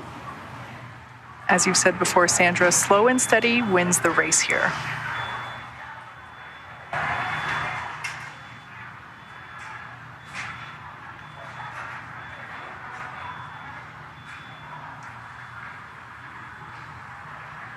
Less than 10 meters separating Dragon from the space station. Copy, 5 meters. And that call, 5 meters separating Dragon from space station. Should be about a minute until we are docked and Crew 5 is home for the next few months.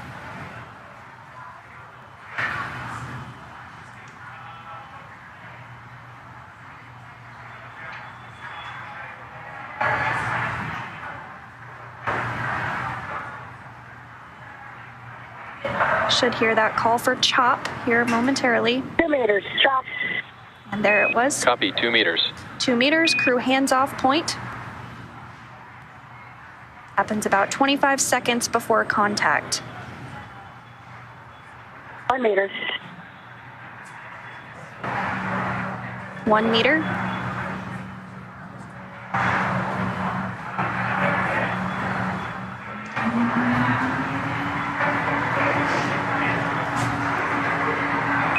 Dragon, SpaceX on the big loop, contact and soft capture complete.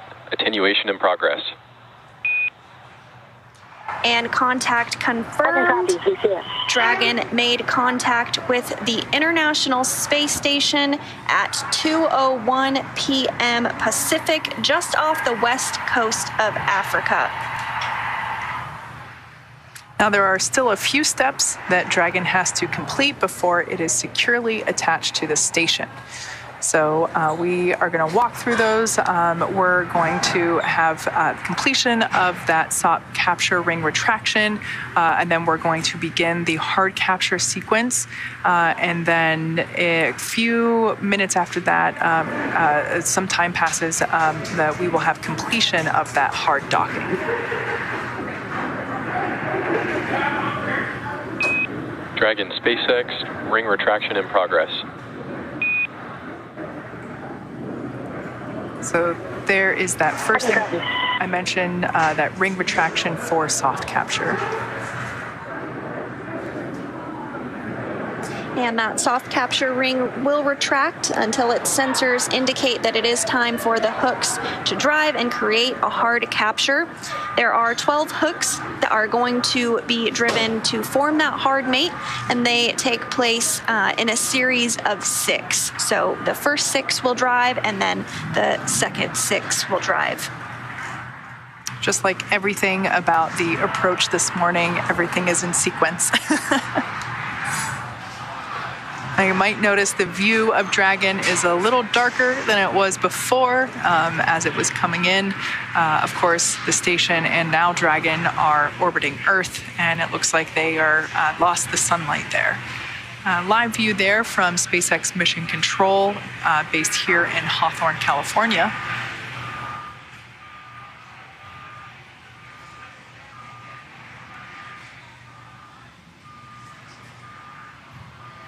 And so if you are just tuning in with us, Crew-5 has safely completed docking to the International Space Station.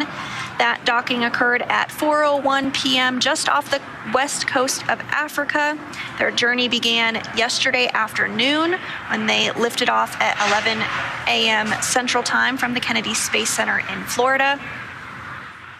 3 first-time flyers on board Crew-5 and 1 veteran astronaut from JAXA, the Japan Aerospace Exploration Agency, Koichi Wakata.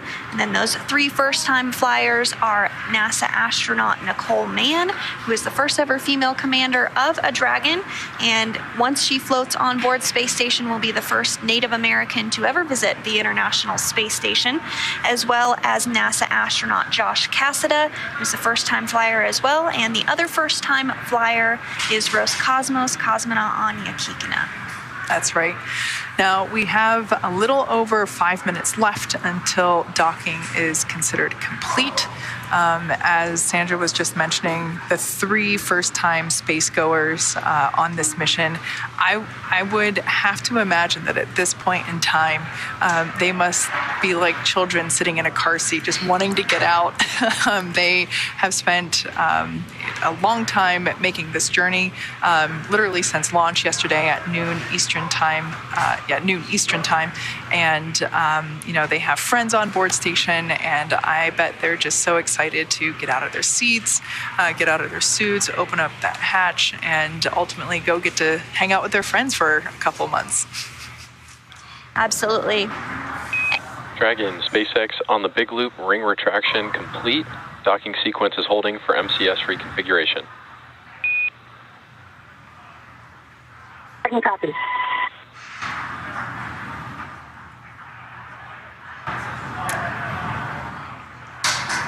And we did hear confirmation that the soft capture ring retraction is complete. So the next up is that hard capture sequence start. Again, there's 12 hooks that are going to drive in to create that hard dock between Dragon and the space station. We'll first see 6 of those hooks begin to drive, and then the other 6, and that will have our docking be complete.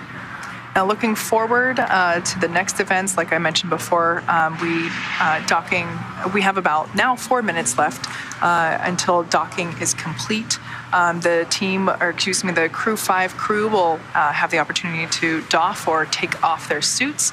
And then it's almost 90 minutes until they actually get to open that APAS hatch and get to go see their friends, really get to greet the Crew-4 crew and the other members, other astronauts that are on station. So as we've mentioned before, everything is a series of checks and check-ins. Everything is a checklist, a sequence of events, and so yeah, they're at the station. Station Houston on the Big Loop.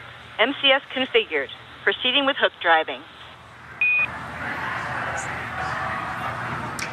So there's that confirmation that we will begin to drive that first set of 6 hooks, and that is basically that hard capture process.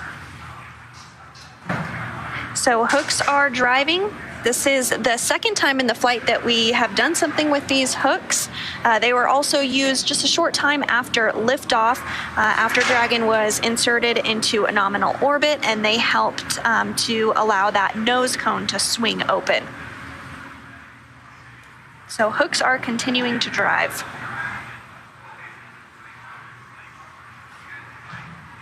First 6 hooks driving. Live view there inside the Dragon capsule. We can see the crew has their visors down in the locked position.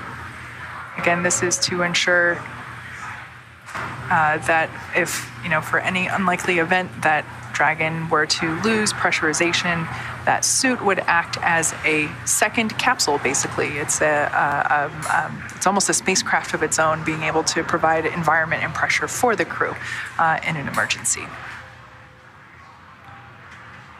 And the crew does wear that spacesuit during all of the dynamic phases of flight, during launch, of course, docking. But here pretty shortly, they will be able to take off that spacesuit, and they'll actually hang them up to dry before they begin to pressurize that vestibule and get ready to float through the space station hatch. As we've mentioned before, those suits are unique, especially fitted for each astronaut. So they all have their own storage locations that the suit will get stored in, and then they'll actually put them back on not right before they come home. They'll do another fit check basically shortly before they come home. So the Crew-4 crew will be doing that soon in preparation for their return back to Earth, hopefully next week. But yeah, that's basically just to make sure that the spacesuit that they arrived in still fits well, no hot spots for movement, and is still good for them to wear home. As Sandra mentioned before, those of us here on Earth, we know what gravity feels like, and the body does change with a lack of gravity. So in the microgravity environment that the astronauts live and work in for months at a time, your bodily fluids change. So in space, your bodily fluids basically reach an equilibrium across your body, whereas here on Earth, they're concentrated near our feet, wherever down is. And so, we'll have the crew put those spacesuits back on prior to beginning their journey home, just to make sure that everything still fits well. Now, we should be getting confirmation that docking is complete here in the next couple of seconds. So standing by for confirmation of docking complete. And we did hear that the first set of 6 hooks is driving and has completed that process. So now the next 6 are driving. And as you said, once we have that finished up, we will have docking complete, and we will have what we call a hard mate. So that should happen just a few moments from now.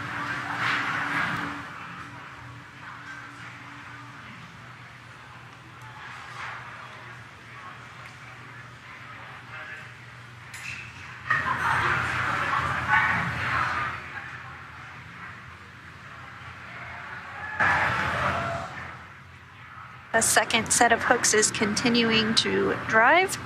And if you are just tuning in with us, 4 astronauts arrived to the International Space Station just minutes ago at 2:01 p.m. Pacific, 5:01 p.m. Eastern Time. And they did complete the soft capture ring retraction, which was the initial step in the docking sequence. And now we are completing the hard capture sequence. We've had the first 6 hooks drive, and we are standing by for confirmation that the last 6 have driven successfully. In all, there's 12 hooks that will mate Dragon to the International Space Station. With that live view of Dragon there on your screen, we can see the pilot and commander. So from this viewpoint, it would be Commander Nicole Mann on the left-hand side of your screen. Dragon, SpaceX on the big loop, hard capture complete. Moving on to ring retraction and then umbilicals. Dragon copy. All right, and there we just heard that that hard capture is complete. Good news there.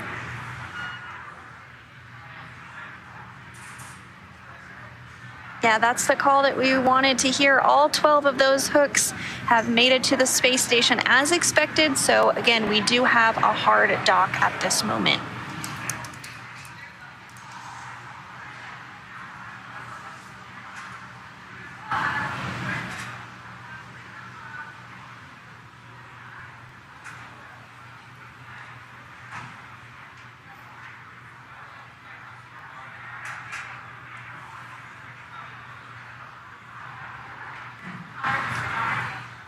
Now, once the crew gets confirmation that docking is complete, they'll then be given the go to doff or take off their spacesuits, and then begins the couple hours long process of opening the various hatches both on the Dragon side as well as the station side.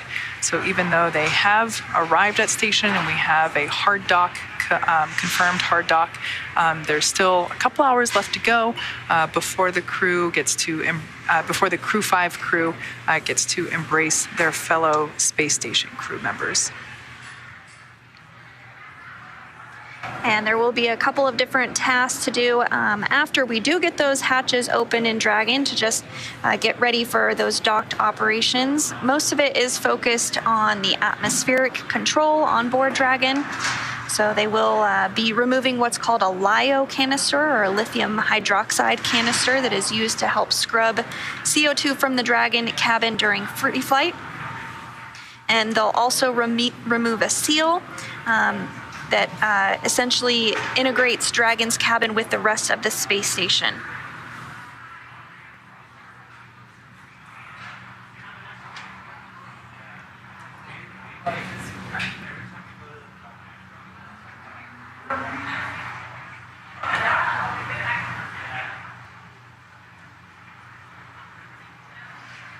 And we did hear that the umbilical deploy is underway, as we've mentioned a couple of times. Once those umbilicals get set up and attached, that's how Dragon will get its power from the International Space Station. On the flight uphill, it utilized the solar arrays that are located on the Dragon's trunk. Dragon, SpaceX on the big loop, umbilicals mated, docking sequence complete. Crew Dragon Endurance and Koichi, Nicole, Josh, and Anna, welcome to the International Space Station.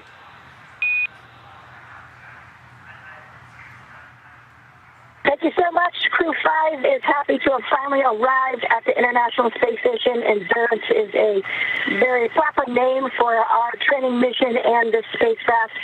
To the NASA and the SpaceX teams, a huge thank you. Especially shout out to our training lead, Tyler Carr, for all the simulations you put us through and the training. We were definitely well prepared, and we are looking forward to getting to work. We made it to the International Space Station. There's always been the efforts of so many people. We thank you, and we'll make you proud. Let's go, Expedition 68. Thank you, everybody, for giving us this smooth ride, just like in the simulation. And you trained us well, and I really appreciate all the efforts of the SpaceX team, NASA, Roscosmos, JAXA, ESA, and Canada, of all the international partners. And I cannot wait to start working with our crewmates on Expedition 68.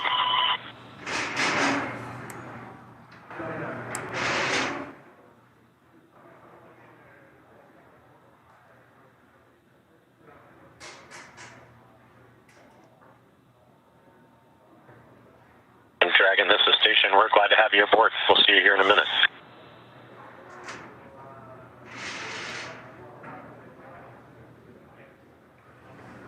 And there you just heard some words. And Dragon, on behalf of SpaceX, it's been a pleasure working with all of you.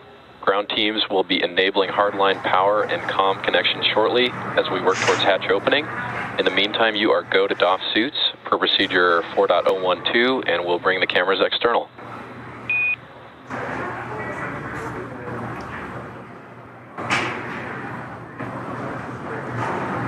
Hello everyone, I forgot to push a button. Everything is good. I really have emotions, and we have flew emotions and feelings, and really grateful to you everybody who did it to us.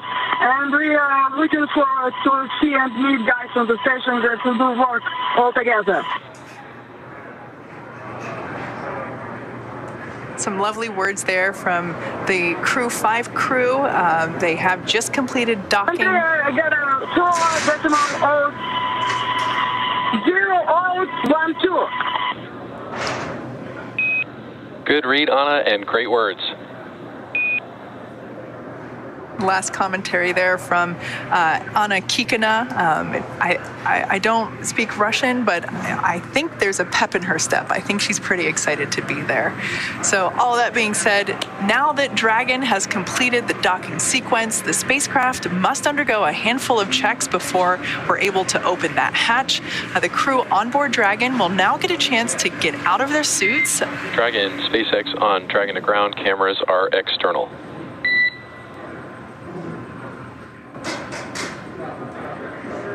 And that was just SpaceX core, just letting the crew know that they're good to... Okay, we copy. Turn on the cameras. Thank you, Jake. Just letting the crew know that they are good to take off their suits. Those onboard cameras have now been turned off for privacy reasons. The crew will get a chance to get out of their suits before moving into hatch operations. That's right, and things will start to be picking up inside the space station too, as NASA's Kjell Lindgren gets the hatch on the station side ready to be opened and starts pressurizing that area known as the vestibule between the Dragon and station hatches. With Dragon docked, that's going to do it for us here in Hawthorne, but our coverage for Crew-5 won't stop here. The coverage will continue with our team positioned in the International Space Station Flight Control Room in Houston. So for Kate and I, it's been a pleasure. Thank you so much for tuning in. But Shaniqua, what's ahead for Dragon? Oh, you go. Thanks, Sandra, and goodbye to my friends at SpaceX. Mission Control Houston will take you through to the hatch open anticipated at 5:42 p.m. Central Time and the welcome ceremony expected around 7:15 p.m. Central Time. It was a very exciting moment here for us in Mission Control Houston following Dragon's docking. That was a successful docking at 4:01 p.m. Central Time, 5:01 p.m. Eastern Time, while flying 259 statute miles off the coast of the west coast of Africa. It's great to see Dragon docked. Energy in the room here is high. There was applause and smiles all around the room upon docking. Now that we are docked, Kjell Lindgren is securing some hardware, then moving right into hatch operations. First, he will open the large hatch at the node 2 forward, giving him access inside the pressurized mating adapter. Then he'll have to pressurize the vestibule, which is the small space between the hatches on Dragon and the space station. This was exposed to vacuum prior to docking, and we need to fill it with air and make sure its pressure is nearly equal to that of the atmospheric pressure on Dragon and the space station. Lindgren will use a small valve on the station's hatch to slowly introduce air into the vestibule. Flight controllers here in Mission Control Houston will monitor the pressure and temperature readings inside. And SpaceX Dragon on Dragon and ground. Com check from the cabin mic. Koichi on the cabin mic, we've got you 5x5. How us on the speakers?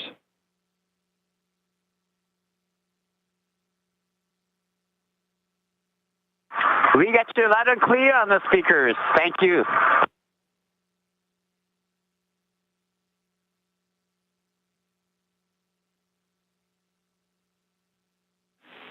Station Houston on Space Ground 2 for Kjell.